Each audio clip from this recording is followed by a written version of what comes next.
Bueno, vamos a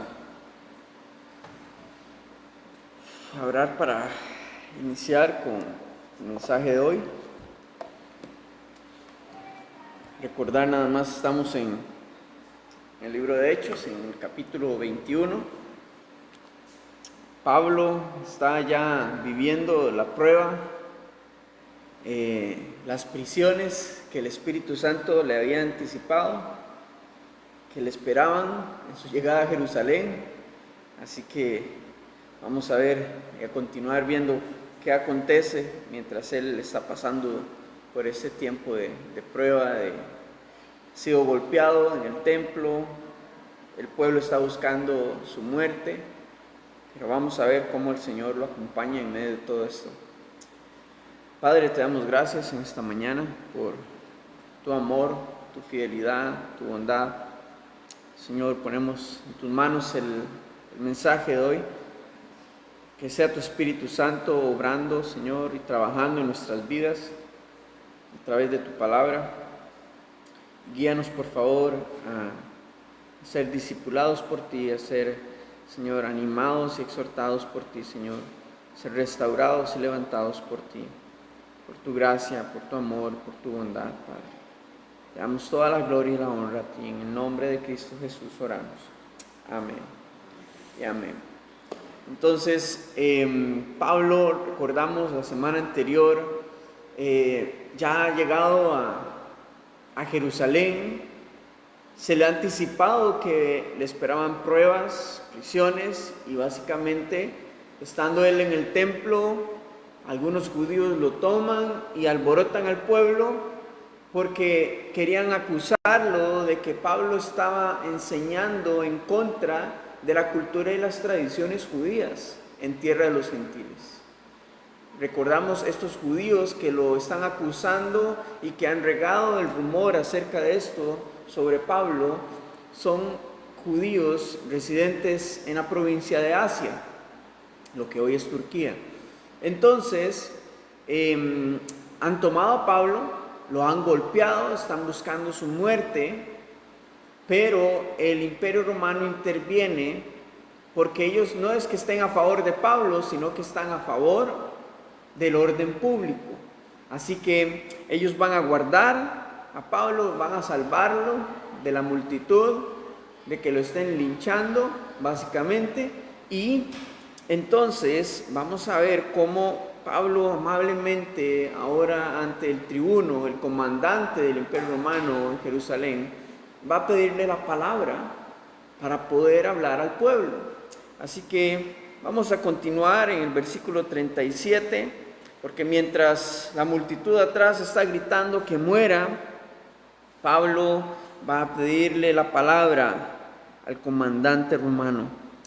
Hechos 21, versículo 37, dice: cuando comenzaron a meter a Pablo en la fortaleza, dijo al tribuno: ¿se me permite decirte algo? Y él dijo: ¿sabes griego?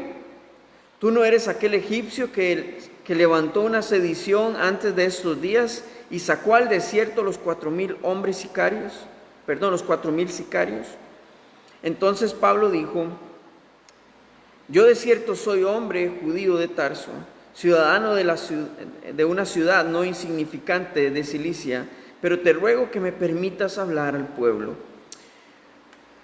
Pablo, muy amablemente y cortésmente, le pide al tribuno la palabra, le pide poder decirle algo. Y esto sorprende al tribuno porque después de que un hombre sea linchado y que la multitud quiera matarlo, no es normal de que alguien con tal educación se dirija a él de esta manera, y menos hablándole en griego, en su propia lengua. Ahora, esto sorprende al tribuno, pero inmediatamente él lo asocia con un criminal que el Imperio Romano había estado buscando desde hacía 3 años atrás. Y esto según los registros del historiador judío del primer siglo, Josefo, que él habla acerca del contexto histórico y cultural que estaba sucediendo en esta época. Entonces, Resulta que había un egipcio que se había levantado en contra del Imperio Romano, había venido con 4,000 hombres dispuestos a matar, que marchaban en dirección al monte de los Olivos para poder tomar control del templo y luego tomar control de toda la ciudad de Jerusalén. Así que entonces el Imperio Romano retuvo a esta multitud de hombres. Algunos fueron asesinados, otros encarcelados, pero el líder principal, la cabeza de este grupo, huyó. Así que por alguna razón, el tribuno asocia a este criminal con Pablo, por lo que Pablo se identifica de una vez con él, diciéndole que él es un judío nacido en Tarso, ciudadano de esta nación, ciudadano judío. Y entonces nuevamente le pide la palabra para poder hablar al pueblo. Entonces, versículo 40, cuando él se lo permitió, Pablo, estando en pie en las gradas, hizo señal con la mano al pueblo y, hecho gran silencio, habló en lengua hebrea, diciendo: varones, hermanos y padres, oíd ahora mi defensa ante vosotros. Y al oír que les hablaba en lengua hebrea, guardaron más silencio. Y él les dijo: yo de cierto soy judío, nacido en Tarso de Cilicia, pero criado en esta ciudad, instruido a los pies de Gamaliel, estrictamente conforme a la ley de nuestros padres, celoso de Dios, como hoy lo sois todos vosotros. Perseguía yo este camino hasta la muerte, pretendiendo y entregando en cárceles a hombres y mujeres, como el sumo sacerdote también me es testigo, y todos los ancianos, de quienes también recibí cartas para los hermanos, y fui a Damasco para traer presos a Jerusalén, también a los que estuviesen allí, para que fuesen castigados. Pablo, hemos visto cómo ha tenido muchas similitudes de su llegada a Jerusalén con respecto a la pasión de nuestro Señor Jesucristo, la semana que fue entregado, la semana en donde Él sufrió, ¿verdad?, el sacrificio de la cruz. Pero la diferencia la encontramos acá, en donde ahora Pablo se está defendiendo, porque cuando el Señor estuvo delante de Poncio Pilato, tenía la oportunidad de haberse defendido, pero él guardó silencio, porque tenía un propósito que cumplir, una misión que cumplir. Pablo también tiene un propósito que cumplir. Y el Señor entonces lo está guiando a que él pueda defenderse.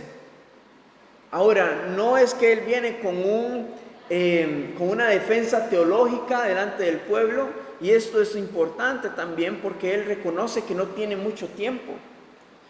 Él no va a tratar con los judíos como cuando trataba con ellos en las sinagogas, en donde abría las escrituras y durante algunos días discutía con ellos, exponiéndolas acerca de Jesús como el Cristo. Pablo tiene poco tiempo acá, así que él va a usar su propio testimonio. Va a usar esta herramienta que es irrefutable. Porque en la teología entre Pablo y los judíos podían haber discusiones respecto a la teología de Dios, acerca de la teología sobre el Cristo. Pero su testimonio es irrefutable porque es su propia experiencia de encuentro con el Señor. Y es la que él va a usar para, sin mucho detalle, llegar al punto de cómo el Señor lo encontró, lo transformó y lo envió. Y aquí estamos viendo la primera parte, en donde él está hablando cuál era su carácter, cuál era su conducta antes de Cristo. Entonces se identifica con ellos, primero hablándoles en hebreo, comentándoles acerca de cuál era su pasado como fariseo, y que entre ellos probablemente habían muchos que eran sus compañeros que consentían la persecución y la muerte de los cristianos en esa época. Ahora, han pasado 20 años desde la última vez que Pablo estuvo en Jerusalén. Así que algunos lo reconocerán, otros tal vez no, pero se acordarán de él como el perseguidor de la iglesia. Entonces, ahora va a continuar hablándoles acerca de su testimonio, de su encuentro con el Señor Jesucristo camino a Damasco. Y luego, ¿qué fue lo que sucedió? ¿Cuál fue el punto de inflexión en su vida para que hoy o en este momento Pablo llegara a ser el hombre que era? Versículo 6, versículo del capítulo 22, dice: pero aconteció que yo, al llegar cerca de Damasco, como a mediodía, de repente me rodeó mucha luz del cielo, y caí al suelo y oí una voz que me decía: Saulo, Saulo, ¿por qué me persigues? Yo entonces respondí: ¿quién eres, Señor? Y me dijo: yo soy Jesús de Nazaret, a quien tú persigues.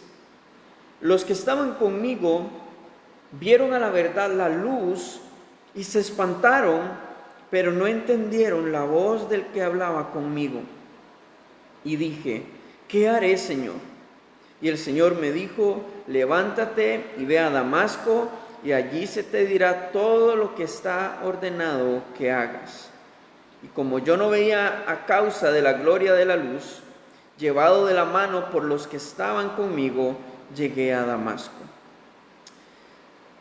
Esa pregunta que Pablo hace, ¿qué haré, Señor?, él la hizo 20 años atrás, recién su conversión. Fue la pregunta que comenzó a marcar el resto de su vida, porque no solamente él la hace en este momento, sino que si hemos visto y hemos seguido la historia de cómo el Señor ha usado a Pablo, es algo que hemos visto de una manera constante en Pablo, tal vez no escrita como tal, como ¿qué haré, Señor?, pero sí viendo la dirección que el Señor le iba dando en cada pueblo, en cada lugar donde él iba. Y esto nos hace meditar acerca de que esta es la pregunta que deberíamos cada uno de nosotros hacerle de una manera constante a nuestro Señor. ¿Qué haré, Señor? ¿Cuál es tu voluntad? ¿Qué es lo que sigue? ¿Hacia dónde quieres que vaya? ¿Qué quieres que haga?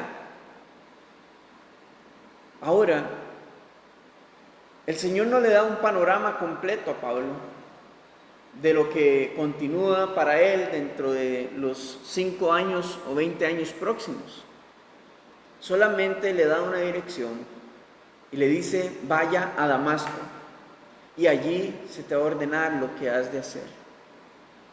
El Señor trabaja de la misma manera con nosotros. No nos va a dar el panorama completo de nuestros próximos 5 o 10 años, pero sí nos va a dar dirección de cuál es nuestro siguiente paso. ¿Sabe? Y todos tenemos un siguiente paso. Como creyentes todos tenemos un siguiente paso que dar. La pregunta es: ¿cuál es ese paso que usted y yo tenemos que dar? ¿Hacia dónde el Señor te está dirigiendo para dar ese siguiente paso? Y también, ¿qué está haciendo de obstáculo para que tú des ese siguiente paso? Para que puedas avanzar en tu vida cristiana. Pablo lo hizo con determinación, sin preguntas. Fue a Damasco y ahí iba a recibir la dirección por parte del Señor. ¿Ha estado usted en esta posición? El Señor te está diciendo cuál es el siguiente paso, pero no lo has dado. Para unos, ese siguiente paso puede ser servirle al Señor, servirle acá en la congregación, en la iglesia. Para otros puede ser bautizarse o entregar verdaderamente su vida a Cristo.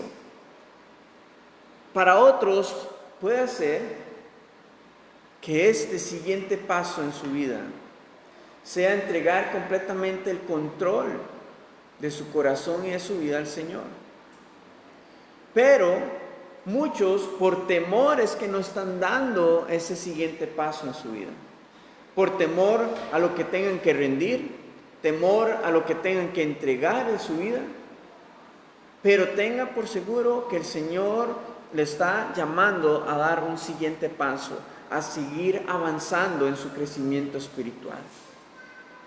Pero de nuevo, ¿cuál es el obstáculo que estamos poniendo para no avanzar en nuestro caminar de fe?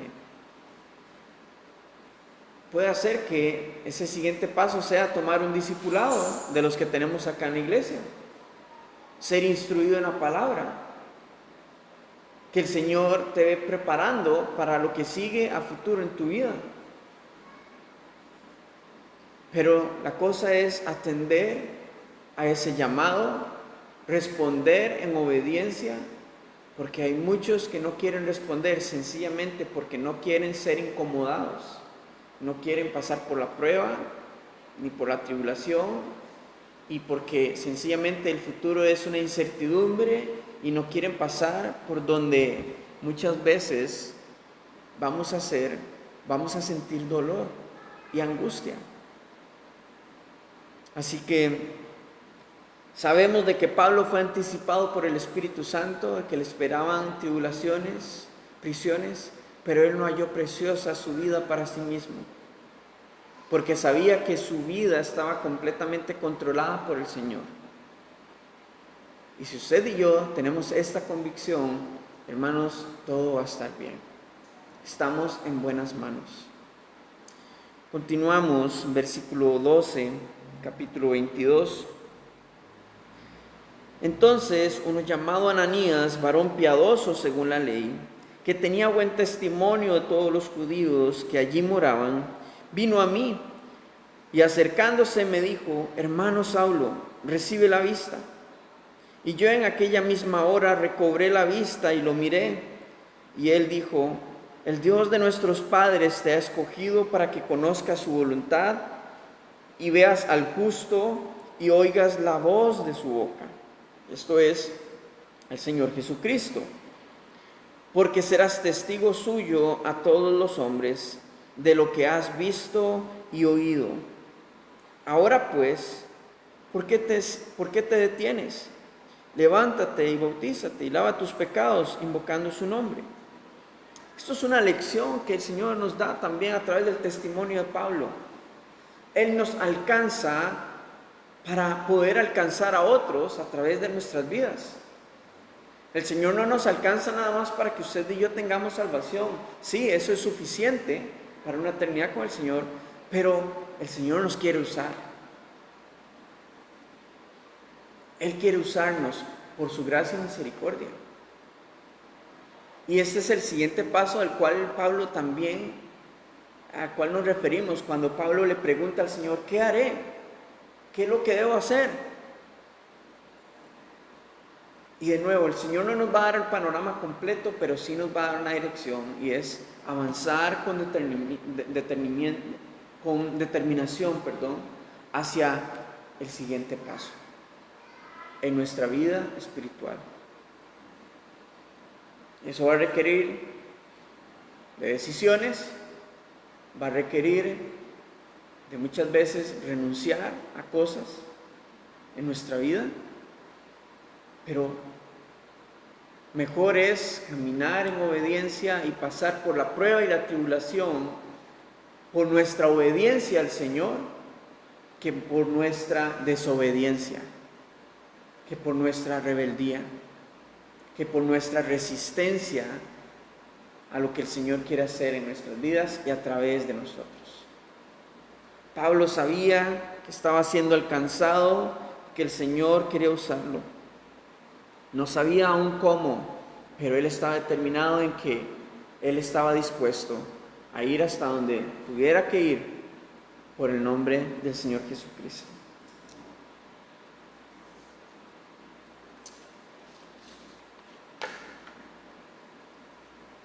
Y es interesante porque Pablo no se limita nada más en esta parte de su vida, al inicio de su conversión, como para preguntar al Señor qué debe hacer, sino que es una constante en su vida. El Espíritu Santo lo dirigió hasta Tarso, cerrándole las puertas para ir y predicar el Evangelio cuando él estuvo en Asia en su segundo viaje. Y el Señor constantemente lo iba guiando, por lo que esto nos habla de la intimidad y de la sensibilidad que Pablo tenía con el Espíritu Santo. Y esto es algo que nosotros como creyentes debemos de tener también.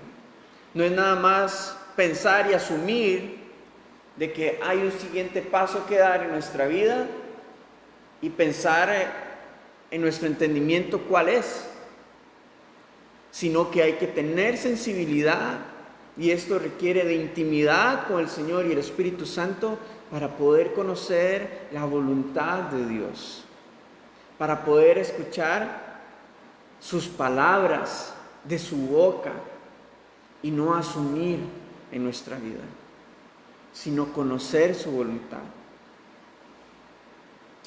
En versículo 17 comienza Pablo ahora a hablar acerca de su vida post-Cristo o su vida nacida de nuevo.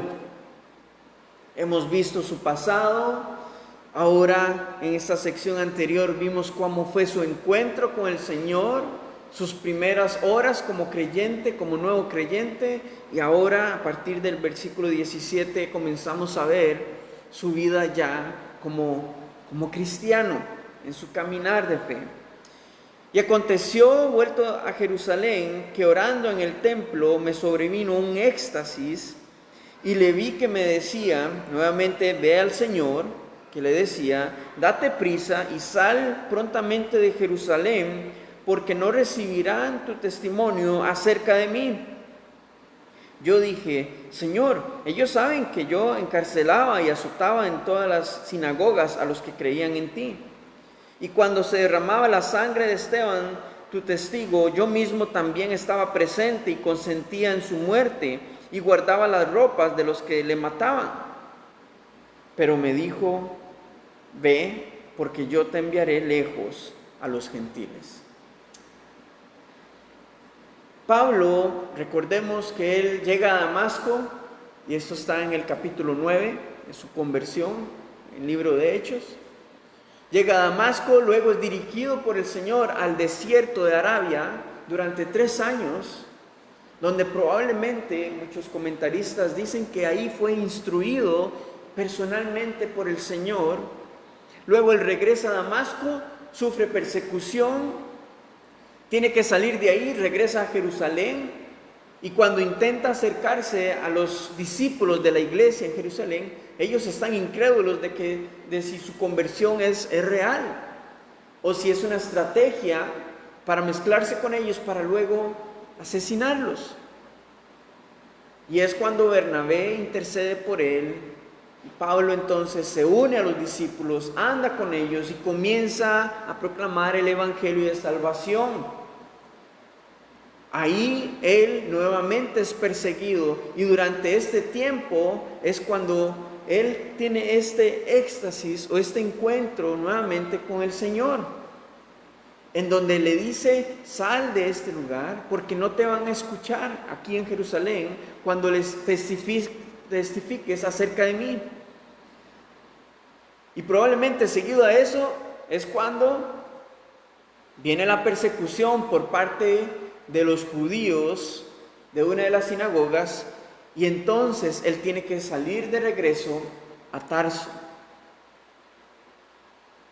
porque el Señor lo va a preparar para luego ser enviado a los gentiles. Y este proceso duró, ¿sabe cuánto? 10 años. Para que Pablo entonces fuese enviado primero a Antioquía de Siria, donde nace la primera iglesia gentil multicultural, y a partir de ahí se ha enviado a sus viajes misioneros. Así que esto es lo que conlleva todo este texto, todo lo que estamos viendo acá en estos versículos respecto al testimonio de Pablo, donde recibe su llamado. Pero nos dice acá, en versículo 21, que él les está diciendo a todo el pueblo lo que el Señor le dijo, su llamado: ve, porque yo te enviaré lejos a los gentiles. Y versículo 22 dice: y le oyeron hasta esta palabra. ¿Cuál palabra? Que iba a ser enviado a los gentiles. Porque los judíos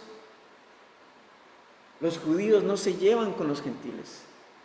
Los ven impuros, malditos, destinados a un fuego eterno.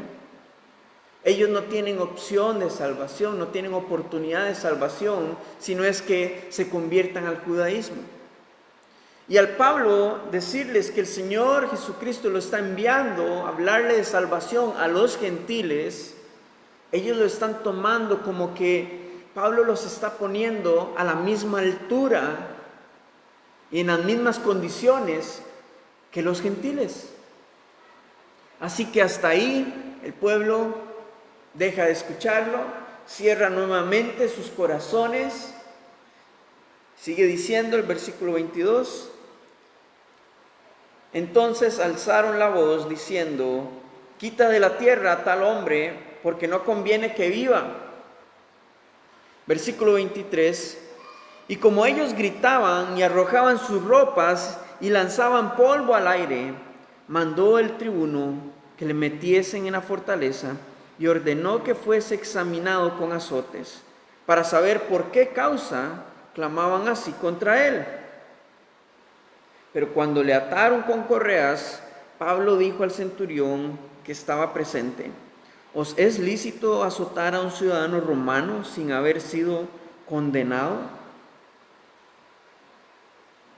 El pueblo nuevamente se alborota, pero el tribuno está confuso porque, recordemos, Pablo les está hablando en hebreo, así que él no sabe qué es la conversación que Pablo está teniendo con el pueblo, solamente está viendo sus reacciones y de repente entonces nuevamente se alborota todo el pueblo presente, buscando nuevamente darle muerte a Pablo. Así que entonces lo mete nuevamente a la fortaleza y va a forzarlo para que él testifique en griego, para que él pueda comprender por qué es que el pueblo quiere darle muerte. Pero entonces, cuando está ya todo listo para ser azotado y ser examinado, entre comillas, recordemos, estos azotes son similares a los que Jesucristo iba a recibir, o a los que él recibió, que era con látigos, tiras de cuero, al final con pequeñas piezas de plomo, con unos ganchos que se adherían a la piel de la persona, y este castigo era brutal, y estaba destinado para todos aquellos que no eran ciudadanos romanos, que no tenían que pasar por ningún proceso de enjuiciamiento. Y Pablo probablemente está viendo hacia dónde va y entonces pone un alto y dice: hey, ¿es correcto de que un ciudadano romano sea azotado sin haber sido enjuiciado primero? Y es entonces donde el centurión se queda como: ¿qué pasó acá? ¿Quién es usted? Versículo 26, si todavía tenían confusión, ahora aún más. Cuando el centurión oyó esto, fue y dio aviso al tribuno, diciendo: ¿qué vas a hacer? Porque este hombre es ciudadano romano. Vino el tribuno y le dijo: dime, ¿eres tú ciudadano romano? Él dijo: sí. Respondió el tribuno: yo con una gran suma adquirí esta ciudadanía. Entonces Pablo dijo: pero yo lo soy de nacimiento. Resulta que la ciudadanía romana no se podía adquirir realmente por un precio. Esto fue por corrupción que muchos obtenían pagando un alto precio la ciudadanía romana, que les daba muchos privilegios, dentro de todo el imperio romano, dentro de todo el territorio dominado por ellos. Entonces vemos que este tribuno había pagado gran cantidad de dinero corruptamente para poder obtener esta ciudadanía.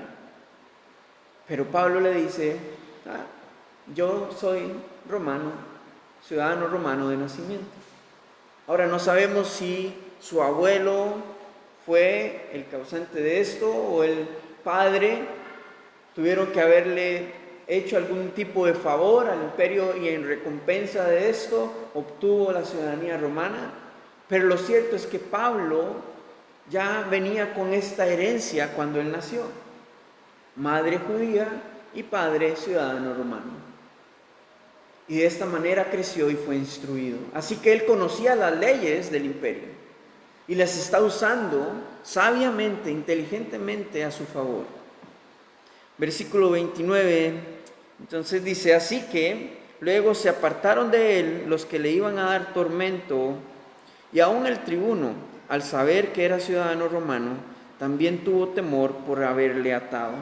Esto podía pasarle factura al tribuno y a los que le hicieran daño, al haber atado y intentado maltratar a un ciudadano romano.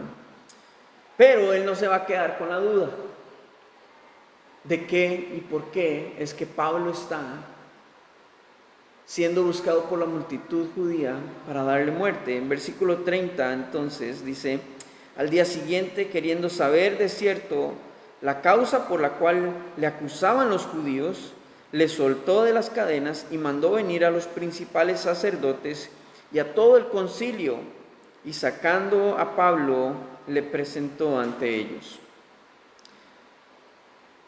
El tribuno convoca una reunión casual con el concilio de Jerusalén, y recordemos, este concilio es el Sanedrín, que estaba constituido por 70 personas, 70 ancianos de Israel, más el sumo sacerdote, y Pablo va a ser puesto enfrente de ellos, al igual que nuestro Señor Jesucristo, para dar defensa o para dar una palabra acerca del por qué estaba siendo enjuiciado. Pero la próxima semana vamos a continuar con este pasaje. Hoy vamos a concluir hasta acá. Hermanos, lo que hemos visto respecto al testimonio de Pablo, acerca de lo que él está hablándole al pueblo. Primero es que todos somos alcanzados para alcanzar a otros. El Señor nos da salvación y es suficiente, pero Él nos quiere usar.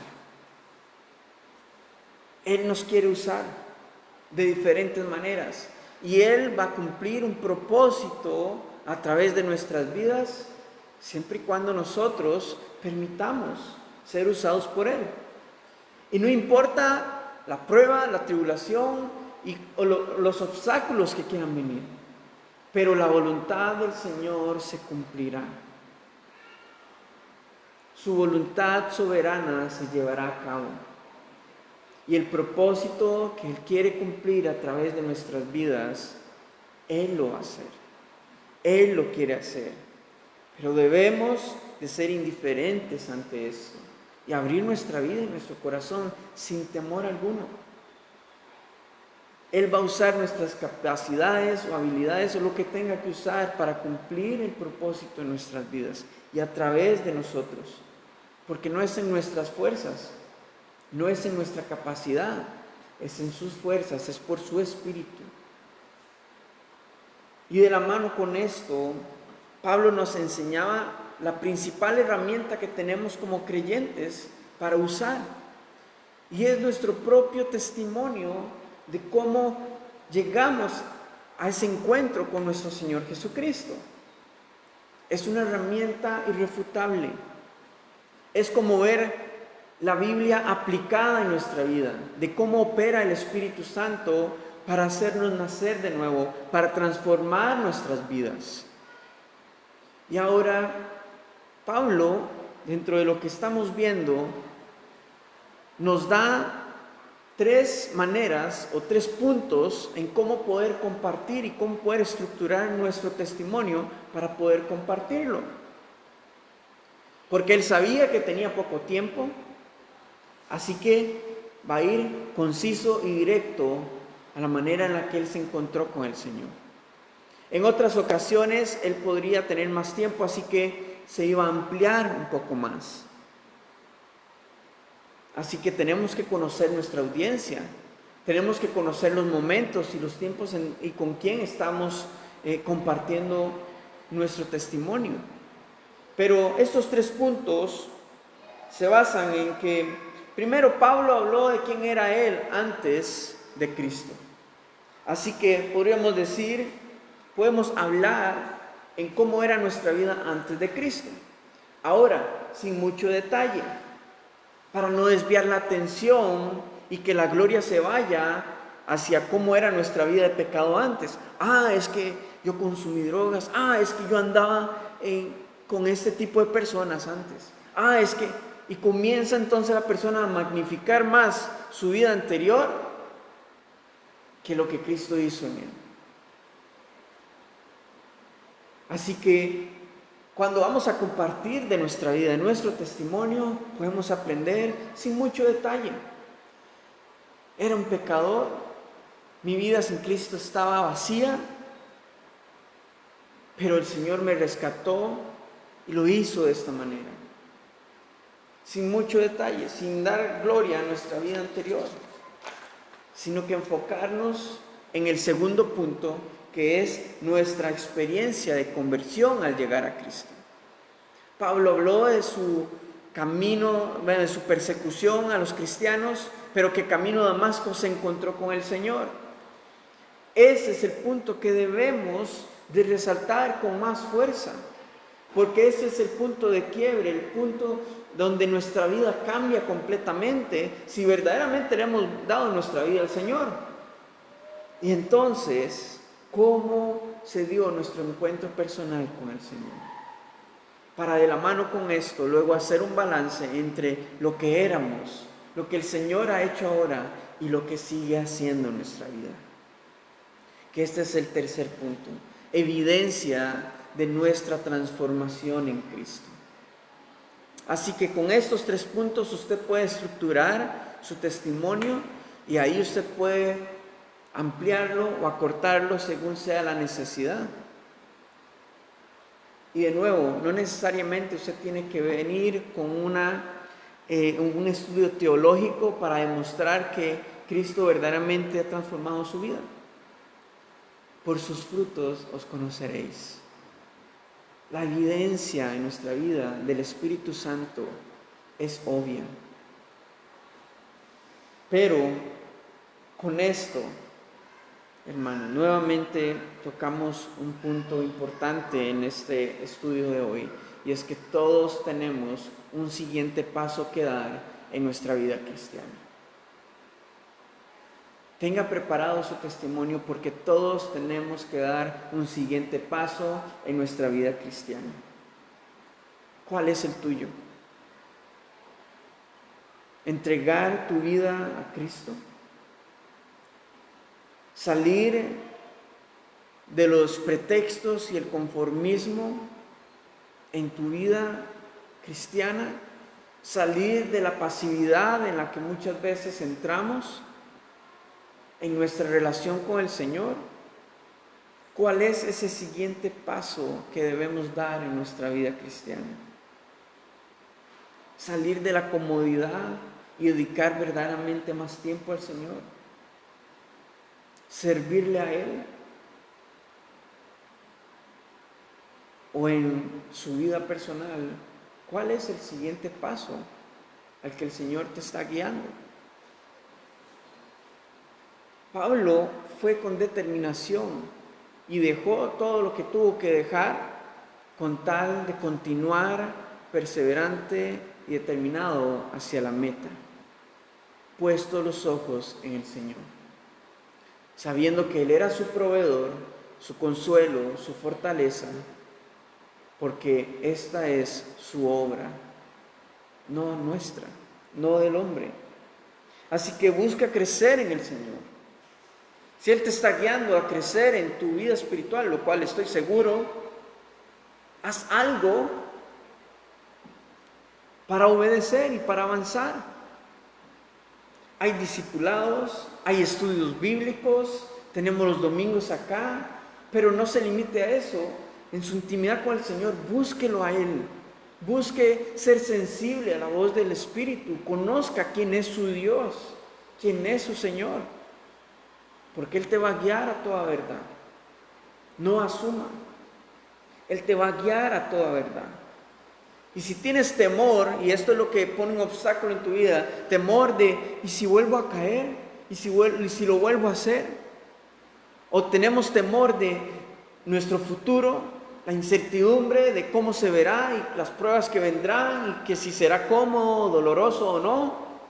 Traiga todo este temor delante del Señor y Él se va a encargar de esto. Pero nuestra parte es obedecer y dar el paso de fe con determinación.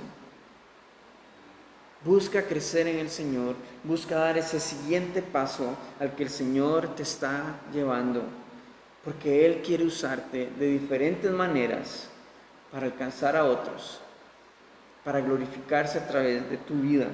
Así que no nos detengamos de avanzar a pesar de las pruebas que puedan venir más adelante. Tenga por seguro que el Señor quiere cumplir un propósito en tu vida. Él lo quiere hacer. Así que descansemos en su fidelidad, descansemos en sus promesas.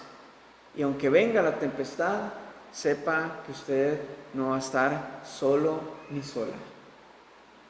El Señor va a caminar contigo siempre. Amén. Padre, gracias por tu palabra, que es poderosa para exhortar, para animar, para restaurar, Señor, para confrontar nuestros corazones. Mi Señor, y te damos gracias porque tú nos permites tener estos tiempos de estudio y de poder escudriñar tu palabra, porque tú buscas nuestro crecimiento. Mi Señor, y yo te pido que por favor tú traigas de tu Espíritu Santo una unción fresca sobre cada uno de mis hermanos y nos llenes con la llenura de tu Espíritu Santo para ser sensibles a su voz, ser sensibles a su dirección y poder dar los pasos necesarios y poder avanzar con determinación hacia tu voluntad. Señor, trae la fortaleza que necesitamos para dar ese paso de fe.